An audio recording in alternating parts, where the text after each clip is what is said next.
All right, we're going to talk about two 30 Days of Night stories because they really should have been collected together, and I don't know why they weren't initially. They are now in the new hardcover 30 Days of Night collections. So first, we're going to talk about the 2004 annual, which is a bunch of short stories that are setting up the main characters that will be in Return to Barrow.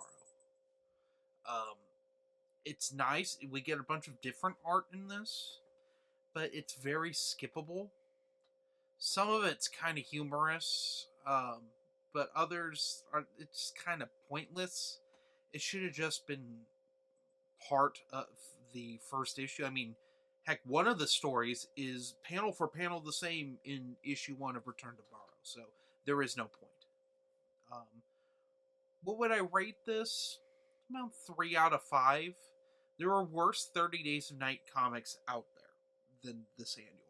It's just this annual. It's just on its own. I couldn't even review it and have enough to talk about. I would have been phoning it in. So I just threw it in this review. So let's move on to Return to Barrow, which, depending on what list you look at, this is either Volume 3 or Volume 4 if you count the annual as its own volume. Like I said, the new hardcover edition collects them together, so I'm just going to review it as one thing. So, Return to Barrow, it's been a few years, I guess, since the original 30 Days of Night story. We have a new sheriff, but the people of Barrow seem to have made their own militia, and they take care of themselves now. So the sheriff, his brother was killed in the attacks along with his family. Sheriff's a skeptic about the vampires until he discovers they're true. And meanwhile, the vampires are they're assembling an army to just get their revenge for what happened in Barrow the first time and then being revealed to the world. But they have some tricks up their sleeves. Also, there's potentially rogue vampires that are killing other vampires. I won't spoil too much into that because that's the one thing Return to Barrow has going for it. Because pretty much it's a retread of the original with more dialogue that isn't necessary to the plot.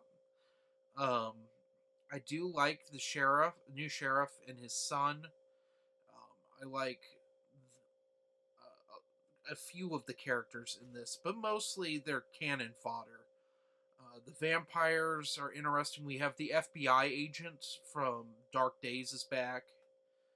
He's been around quite a bit. He ends up, in the very beginning, converting the junkie that was helping with intel for the humans into a vampire. And that's interesting.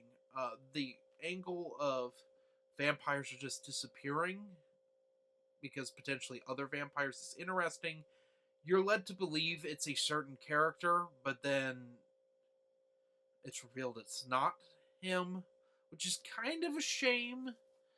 Um, if you've read this, then you know who I'm talking about. I think that was a missed opportunity there.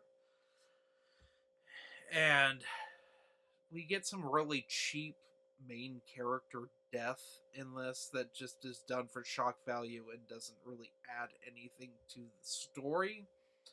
So I'm being hard on this one because it's significantly a step down from the previous stuff. Even the annual, it's like a step down from that. With that being said, the art's still great. There's still some great gory vampire stuff. We haven't hit the lows of what will be the next storyline of this, which I'm partway through now, and it's not good. But anyway, that's about all I have for this. I give this a 3 out of 5. It's okay, typical horror sequel material, which is a shame because at least Dark Days did something different.